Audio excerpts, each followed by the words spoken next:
Hey guys, you're listening to the Money Date Podcast, a podcast that my husband and I launched to help young couples get real about their money. That's right. We'll ask our friends and a few strangers all the uncomfortable and awkward questions about how they handle their money.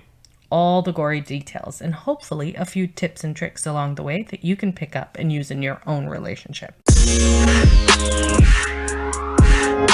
Welcome to the Money Date Podcast, where we talk about couples and money. On today's podcast, we have Olivia and Chris, who've been together for a little over 6 years and have been married for 4. Hi, I'm Dalmar. And I'm Aditi. And we're your hosts. Olivia and Chris, welcome to the show. Thank you. Thanks for having us. I'm so excited about this show, Delmar, because Olivia and Chris have such solid podcast voices that I feel like everyone's just going to have a blast listening to them. Oh, hopefully we live up to the hype. Thank you both for joining us. This is going to be a little bit of a different show, only because Aditi is currently in LAX calling in. Apologies in advance if you hear any sudden alarms or noises in the background. Our house has not caught fire. It's Aditi trying to make her way to a quiet spot in the terminal. Okay, Olivia, Chris, why don't you tell us your love story? Where did the two of you meet, and how did you get where you are today? Yeah, Chris, if you don't mind, I'm happy to kind of tell our story. I'll jump in and give you the highlights of the things that you're missing.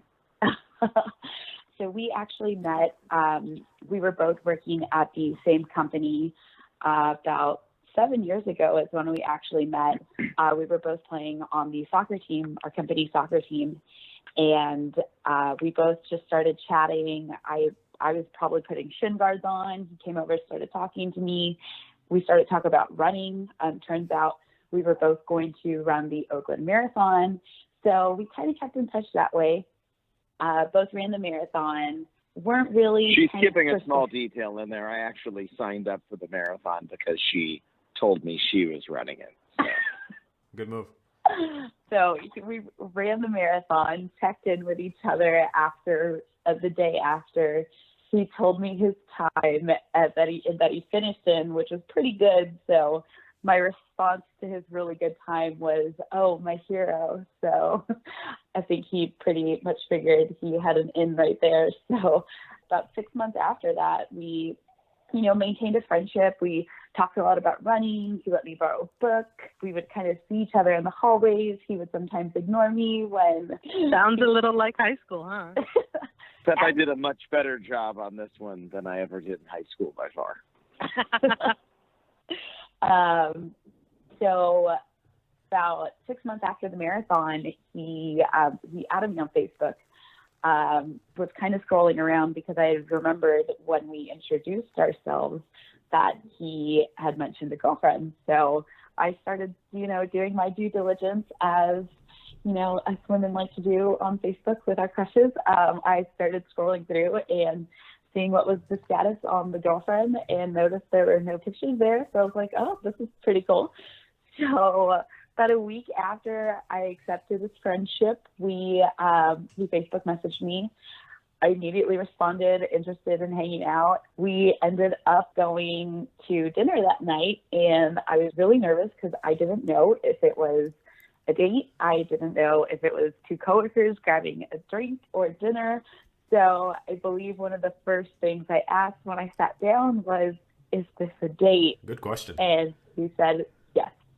And the rest. Well, and come to find out, one of the reasons she wasn't sure if it was a date is because my work buddies, when I left my computer unlogged, went into my Facebook and changed my personal and sexual interests to men. So she wasn't sure which team I was betting for. Right. And that caused a little confusion over that. But, that would, yeah. Yeah, going to a first date at a sushi place in Oakland that serves unlimited sake is generally the start of every love story. Or it should be. It sounds like a promising first date scene. That's excellent. Yeah, it definitely was. So who was the better soccer player? Olivia. Chris was the team goon. Happy to step Excellent. in and get immediately kicked out. Okay. So fast forward 6 years. Here you guys are. I know you have a beautiful baby with the most beautiful eyes. Tell us how your relationship has evolved over time. He likes to joke that, what's your joke about us it only being 4 years, Chris? Something along the lines of it feels a lot longer. And I guess the reason that we say that is because Chris and I have been through a lot together in the 6 years that we've been together. We've both experienced loss. We've both experienced really big changes in work, promotions. Both of us, at a time losing our jobs and then having to start a new job, getting promoted. A lot of family stuff. It honestly feels like we've been together for so much longer, and it's because just like the two of us, we've each individually evolved so much, and at the same time, both of us evolving has just been so beneficial to our relationship. And I just feel like both of us have just really grown and matured in these past 6 years. I don't know if Chris will agree. Well, I'm glad to hear you use the word matured with reference to me. But yeah, certainly our relationship has grown a lot stronger through experience. Chris, when did you know that Olivia was the one for you? First date. Oh, wow. Yep, at dinner I knew. How about you, Olivia? I pretty much knew after the date was over. When I was heading home, I was kind of scared. I just by nature am a very anxious person, so my anxiety kind of kicked in because I was thinking, am I overthinking this? Is this for real, or how am I going to mess this up, kind of thing? So while I did have a lot of anxiety, I was really excited because I was like, wow, this seems like this is the start of something really special. You guys, this is the cutest story ever. Almost as cute as your guys' story. No, you guys are adorable. Well, thank you. So what was it? Because I mean, finding someone you click with is such a rare thing. Rarer still that it happens as quickly as it did with the two of you. What was it about that date or that night that really connected the two of you, that made you both realize that this is the relationship? Chris, do you want to go? Well, I guess when you have one of those, euphoric epiphany type moments, it's like lightning strikes you. And so for me, that's the best way of describing it. I had known Olivia for, quite a while as a friend before that. So I knew a lot about the content of who Olivia was. But, during the first date, I just instantly knew, it struck me that I was deeply in love with her and was going to marry her. So, I don't think that happens a lot in a person's life. And, over time, the more that we've grown together, experiences that we've had together and the way we've responded to life situations has only affirmed that, we made a good choice. Oh, that's well said. The conversation doesn't come up right away, the conversation about money and about finances, but for any couple who's together long enough, it comes up somewhere. When did that conversation first come up for the both of you? It actually came up very quickly for us because we had been friends for so long. When we first started dating, we dated hard. We were together every single day. There's very little time that we weren't together. That's our next T-shirt. That is our next T-shirt. We dated hard. We dated hard. I don't even know what that's supposed to mean, Olivia, but okay. Well, I mean, the reason I say that is because we were engaged after 5 months of dating. We actually had made the decision after 5 months of dating to, move in. And to my surprise, we got engaged. So the conversation about finances came up very quickly. I was still in the beginning of my career. So I was making a, lower range professional salary. I was barely getting by, single on my own. And I know that Chris was a little bit more experienced. He works in sales. So, I knew that based on his lifestyle versus mine, I knew that, he was a little bit more comfortable than I was. And when we moved in together, I actually remember there was just a day where I kind of broke down crying, within, I think after 2 months of living together. And it was because I was so stressed out. I didn't want to come forward with how stressed out I was over finances. And we sat down and we went through both of our incomes together. And we basically evened out bills and adjusted according to each other's salary. And it was really the first time that we had a conversation surrounding finances like that. So it was pretty kind kind of reaffirmed how deeply I was in love with him because, and still am, because of how supportive he was when I was having that breakdown. And instead of judging me for any of my finances or choices, he said, let's sit down and let's figure this out together. Chris, I'm actually really curious. How did you feel in that situation? Here's Olivia. She feels stressed out. She feels overwhelmed. What was that like for you? Well, I mean, you go through a variety of, responses or reactions when that comes up. I think a lot of guys, and even myself, my first instinct was probably more dismissive of, being overwhelmed or emotional about the situation. I asked her a question about, how much of her, net income from paychecks was going toward bills and how much she had in her checking account.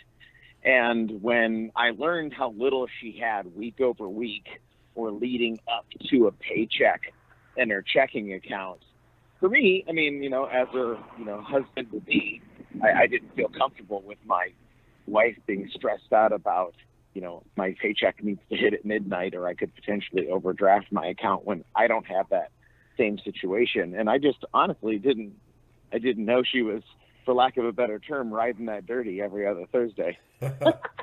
Where did that habit or that instinct, that personality come from? Well, I think, being a sales professional and then being a manager of the last 7 years, and, I have a daughter that Olivia is a stepmother to, who's a 9-year-old. You grow and you try not to react to any situation or dismiss how an individual feels as much as you can. I mean, times that I'm, still an a-hole about that. But when it comes to those you love, you really want to just slow down and seek to understand. It doesn't matter if what you think, where you think they're coming from or what their truth is true or not, or emotional or not, until you understand where it comes from and why it exists. You can't really rationalize with it. And if you don't, especially with your wife, and it's something like that, you're going to argue a lot about it and your life's not going to be happy. That's just like a really incredible journey that you guys have been on. And it's really fun to hear you guys sort of talk about overcoming that together. And now that you have that conversation, or when you have that conversation rather, what happened next? Like, how did the conversation evolve from there?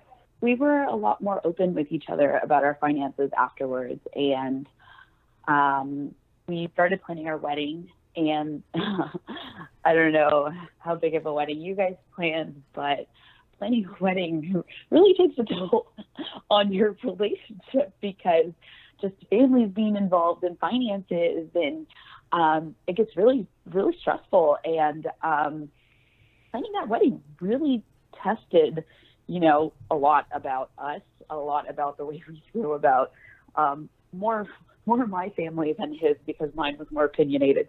But it kind of evolved, and because he was so open and willing to talk about it and willing to help me resolve problems, I in turn didn't really have an issue talking about money with him. And when we were planning for the wedding, we kind of set a budget aside, and we were like, at least I was really open with him, because I was doing a little bit more of the spending since I was doing a majority of the planning.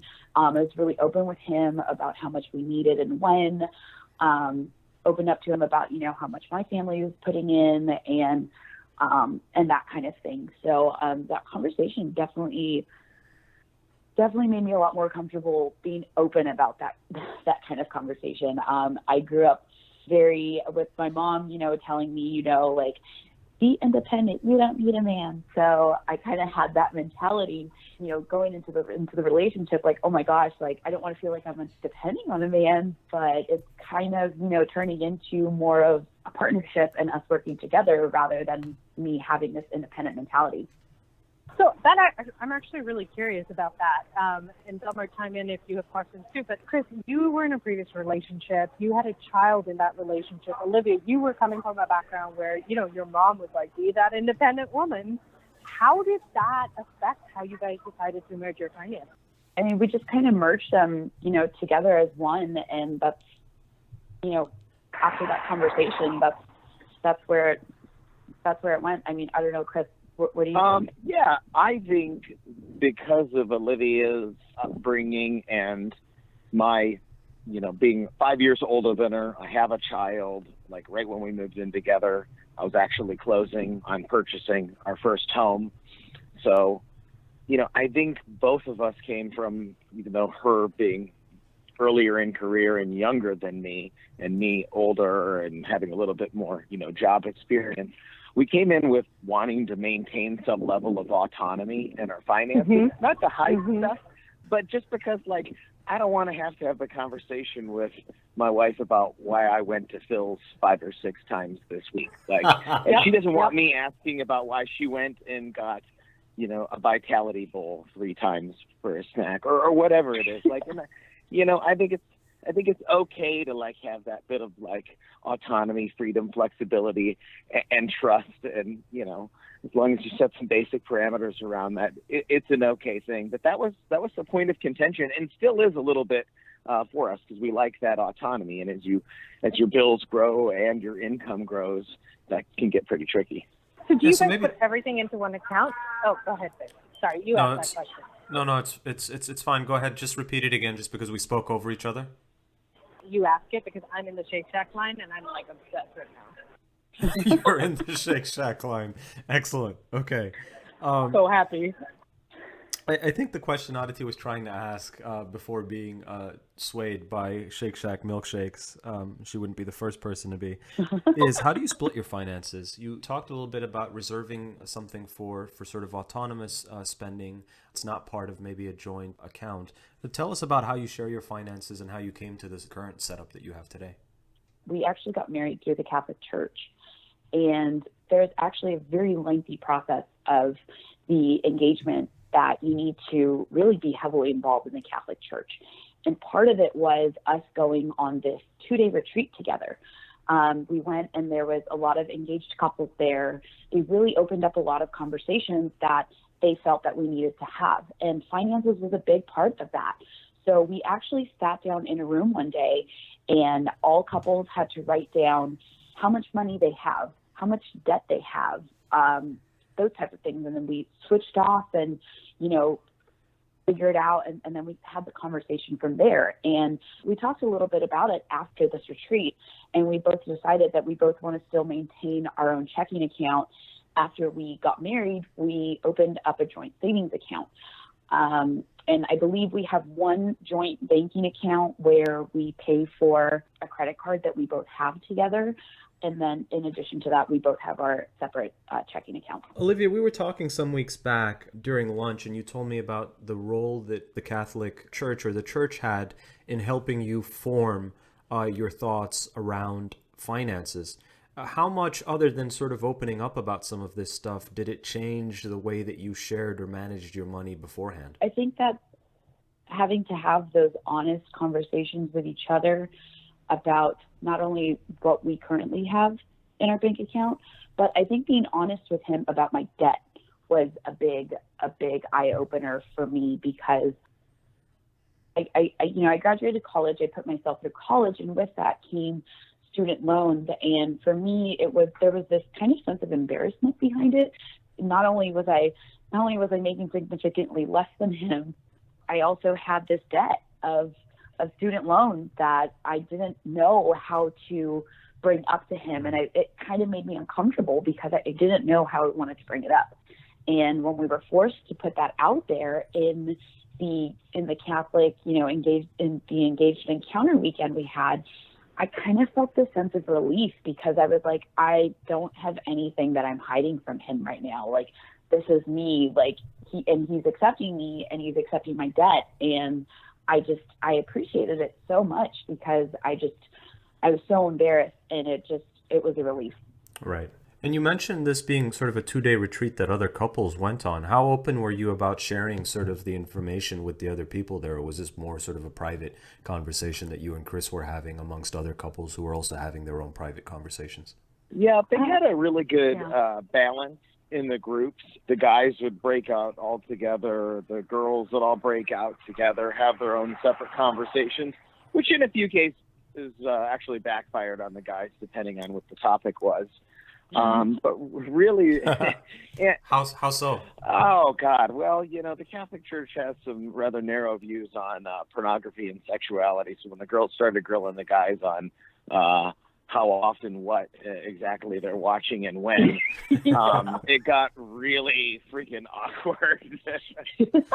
Oh boy, I bet it did. Yeah, I mean, overall, it was a great retreat. I mean, I was raised Catholic, but I don't I don't take it super serious. Have a different perspective on life, but I thought the good thing they did was they got the skeletons out of the closet, had a good balance of sharing a lot of that out in the open, the stuff that would be like deeply intimate. It was just between Olivia and I, and while I find out that she has some debt she didn't tell me about, which was not by any means any astronomical amount. She paid for a huge amount of her college, and I was really proud of that. She had such a low amount of debt as a result. She also found out that I had pretty bad credit. So I think that was a relief for her that I also had, a financial skeleton in there. So I just want to say, like, you guys are my heroes. Like, I feel like you've experienced a lot together. You've gone through the really tough money conversations. You've faced bad credit. You've faced debt. How, now that your relationship's evolved and you know more about each other, what do you think each other's best money habits are? I think that Chris does a really good job of saving his money. I think he's a lot more conscious about putting others before himself, and it reflects in the way that he spends.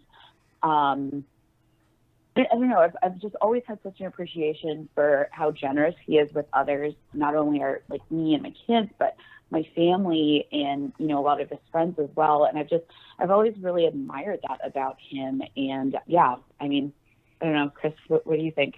Well, I think that, the one thing I've discovered over time with you and your spending is that, that Catholic guilt really comes out when it comes to purchases, and it really tempers you, because you'll tell me about your guilty purchase of something that's relatively insignificant, $100, here or there or whatever, not by any means burning down our, mutual wealth or anything like that. So that's one thing I've learned, is that I could have a high degree of trust with Olivia, because her guilty conscience is always at work tempering her from going outside the lines of good judgment. Sure, it's that Catholic guilt, man. Catholic guilt. It works. So we've talked a little bit about best money habits. We've also talked about skeletons. Talking about some of this stuff and talking about it and working through it together, I imagine goes some way towards reducing the fear that those skeletons produce. Is there anything about your situation, either of your situations today, that frightens you when it comes to money? I'd say for me, I think I live with a slightly different fear than Olivia does, because she was in college during the recession. And during the recession, I was absolutely broke, new father, first time in my entire life getting a little bit of help from family and barely being able to make it. Almost had to move back to the Midwest where I grew up. So for me, I've always got like a gut check for myself that, something can turn, and to be very careful about finances. And I'm in sales, and my career has grown fantastically well since, 2010, us coming out of the recession. But, something big happens again, the market slows down. I know that the majority of my income is actually variable and not fixed. So it really changes how I save money and how much I keep in the reserves. Yeah, so maybe tell me about that. Aditi and I talk about this sometimes. One of my sort of heroes in general, but specifically when it comes to money and investing it, is Warren Buffett. And he talks a lot about how growing up in the Depression and seeing sort of the effect that had on his family sort of left a deep impression on him. What did the 2008 recession change about your outlook on money, or the way that you used it or saved it or spent it? He looks at long-term plays. I mean, one of the successes I had out of the recession, just by being, right time, right place here in the Bay Area, was the housing market. And that's where I like to play it safe, is, investing in, the housing market, in my own house, continuing to build that equity. Because I know that if the recession hits like in 2000 or in 2008, in 5 to 7 years, it'll be above where it was before, as long as you've maintained enough cash on hand to be able to keep yourself afloat or not pull all of your equity out of that asset. So for me, I've looked at the things that, like, long term, there's only so much, Lafayette, California, East Bay that's going to go around. There's only so much Tahoe. There's only so much Hawaii. Those places over time, unless there's a major global shift and the polar ice caps finally give out, are probably going to maintain pretty much the same. So you guys are super savvy at this point, I would say, about listening to you. You sound like you know what you're doing. What's one piece of advice you give our listeners that you learned early on, or you got from somebody, or even in hindsight you have now that you wish you could tell the world?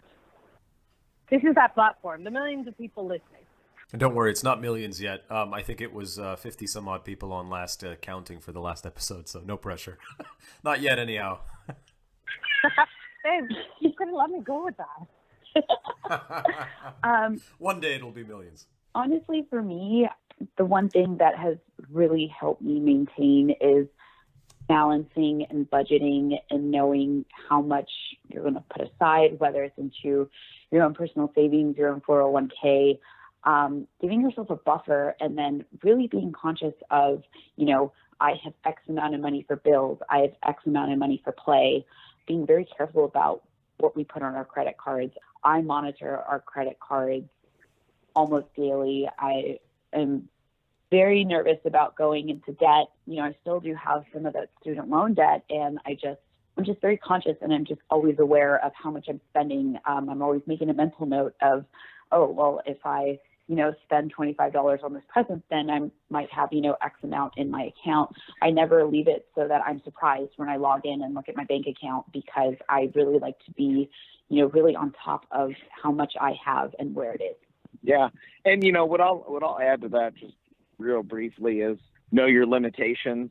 I might sound smart rattling off a little bit about long-term investments in real estate, but I have no idea how much I need to be saving for retirement, for children's education, how much I plan on my income or career growing. And having an idea and a plan on that, I think has been incredibly important to reducing our stress. So for couples out there, individuals out there, get a good financial advisor, somebody who knows what they're doing. Sit down and work out a plan with them, whether you really understand the details or not. Put some trust into that individual and let them go invest your money and make sure you have a good plan. How often do the two of you talk about money or things related to money? Almost every day. There's always something that comes up with money. And who tends to bring up the conversations? There's little things that bring up money every single day or every single week. We just recently had our son start in preschool, so there's that added expense. There's the discussion of the additional expenses that go into childcare on a regular basis, the grocery shopping, the other little things that we're doing here and there. So I think it's also because we have a pretty low barrier for when we want to discuss any type of purchase or financial transaction. So, outside of the normal coffee, lunch type stuff, when we're thinking about something or making a purchase, I think we just communicate with each other. And outside of those sort of regular check-ins, maybe daily, maybe every other day, do you have like one big sit down at all? And if so, what does that look like and how often does it happen? We haven't had a big sit down for a while, actually. We're both very, very honest and transparent with how much money we have coming in. And if the other is having, trouble or might not be able to pay for something one day, we're pretty open with each other about it. I think that another daily discussion that we have is Venmo charging each other for any emotional damage that we cause to one another. That's a first. We've heard about couples Venmoing each other money for a whole host of other things, not for the emotional damage. That's great. That's a good one. Oh, try it next time when you get in a fight. Just bring up how much you're going to charge them. Probably stop. That's amazing. That is such a good relationship patch. and it goes a long way if you proactively shoot over a little bit of money for admittedly being an a-hole. Who started that first? I think I brought it up as a joke one day because he was getting a little spicy with me. And I told him, it was right before an argument was nearing a climax. And I said, if you don't knock this off, I'm going to charge you for emotional damage. An asshole tax. Exactly. So I think there was a couple of weeks ago, we got pretty pretty hot with each other, and I woke up to a couple of Venmo charges and kind of laughed because I was like, okay, you're right. That's amazing. I can always rely on chocolate molten lava cakes to bribe oddities. So if I feel like I've been a big jerk, grabbing one of those usually does the trick. Either that or Smart Pop. Ooh, those are both. Hey, don't reveal all my secrets online. That's right. If anyone wants to bring down Oddity's empire, come bearing chocolate molten lava cakes and Smart Pop. I'm seriously going to kill you. You need to stop talking, guys. Oh, that's great. Well, for Olivia, it's a dozen donuts. Don't send her roses. Send a dozen donuts to work and you're out of trouble. Olivia, you're a woman after my own heart. It's true. Can't even deny it. I think we can transition to the second half of our conversation. I asked the both of you questions before we got on the call, and this is our version of the honeymoon game, where rather than asking the both of you embarrassing questions in front of all of your family and friends, we're going to ask you questions related specifically to your finances. And we've asked each of you to write your answers down individually and privately, and we're gonna share those now on the air. If your partner won the lottery and the earnings or the winnings were $1 million, what would be the first thing they spent the money on? Olivia, why don't you go first? Chris would probably buy a property in Hawaii. Does that feel right? I feel like it's right, but I don't know. He's kind of a wild card sometimes. Chris, how accurate is she? She is 100% accurate. Nailed it. That's awesome. I love it. Chris, what would Olivia say? It would be some type of an extended European vacation, leave of absence, see the world type event. Oh my gosh. It's a one-way ticket to Europe. That's amazing. Wow, you guys. You're 1 for 1 right now. Okay, guys, next question. What's one purchase that your partner's made in the last year that you're still trying to understand? Chris, do you want to go first? Yeah, it's really it's a couple purchases that are the, same type of, I would say, impulse purchase that I don't normally see from Olivia. And it's these little on-demand boxes for clothes or jewelry or a bunch of vegetables that are, imperfect and also spoiled and moldy the next day. And I don't understand that, because it's not like Olivia to make an impulse purchase like that and make a bad purchase. It's done it like 5 times this year. Those imperfect vegetables. She knows exactly what you're talking about. Yeah, from the way she's laughing, and so do I, embarrassingly so. I think their branding is just really spot on. I've seen these. I don't know if it's the same company, but Aditi, you've seen this at a couple of farmers markets as well. These sort of imperfect vegetables, and combination of, I don't know, the packaging and the story just gets to my hipster heart. I want to purchase it right away. Yeah, I'm guilty. Yeah, I've resisted it only because Aditi and I have had many conversations about vegetables or produce that I've bought that has gone on to spoil over the course of a week. So I'm better about that. Summer, don't forget to eat the strawberries in the fridge, okay? I'm on it. I may or may not bring strawberries to the office tomorrow, Olivia. Olivia, how would you answer that question? Everything that he's purchased has made sense, or if I questioned it for a second, a few days or a week later, I understand. So I really don't think there's anything that, I can say to that. Yeah, I mean, really, that's a trick question for Olivia, because I, will go through great lengths to not spend money, and I'm incredibly practical and really hard to shop for. And that's probably really her biggest struggle. So Oh my God. There's nothing to question, because I really don't buy anything. That's really funny. So maybe it's an experience, maybe it's the fills, Yeah. Complete the following sentence. When it comes to money, one thing we can't agree on is... Why don't you go first this time, Chris? Where to invest outside of our current investing with our financial advisor. Did you look at my sheet before you walked out? No, I know, because the last time we talked about it, you had an anxiety attack, and I was like, I realized that this good problem we have of extra cash on hand was going to make you fall off the deep end on me. Yeah, I actually wrote down where to purchase investment property. We keep flip-flopping.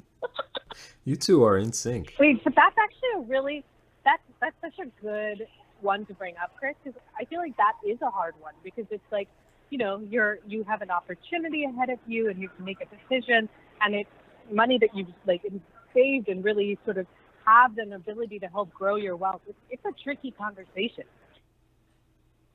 Yeah. And we both agreed that that's the move we want to make. We both want to make, investment into a property. We just don't know where. What money question do you guys think is really important to ask your partner when things start to get serious?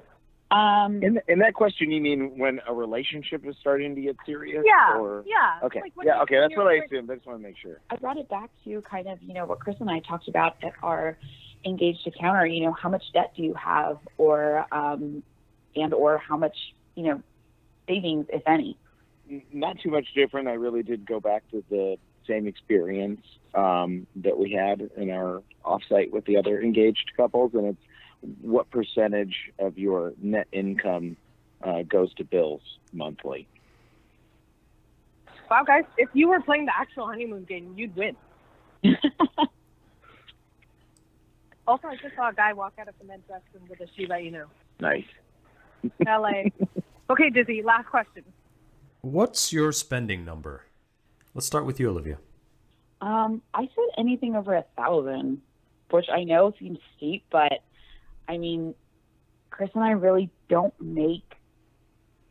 We don't really make really big purchases without consulting one another. So I don't know. I feel like anything that kind of warrants over being 1,000, like whether it's like a car or something else. I don't know. I was confused. Chris? Yeah, my initial number I was going to say was 1,000, but I remember I had a good quarter end for work, and I was looking at skis, and I remember them being under that, and I remember feeling uncomfortable making that purchase without talking to Olivia about it. And so I said 500, and not that we need to sit there and scrutinize the whys and whats, just a heads up, because for us, I think that's outside of the norm of what we would purchase on any sort of regular basis. No, this is great.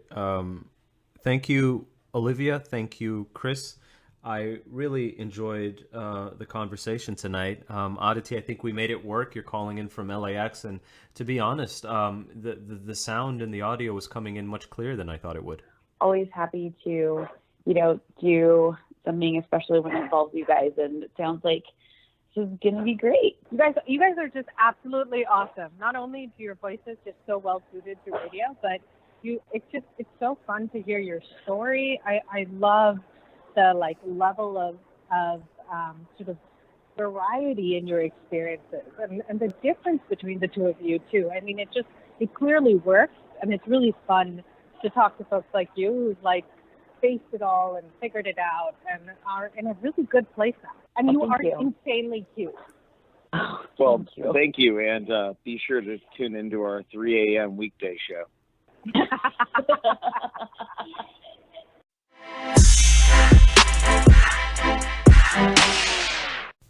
The Money Date podcast is an initiative of Zeta, a company that I launched to help couples track and manage their finances together.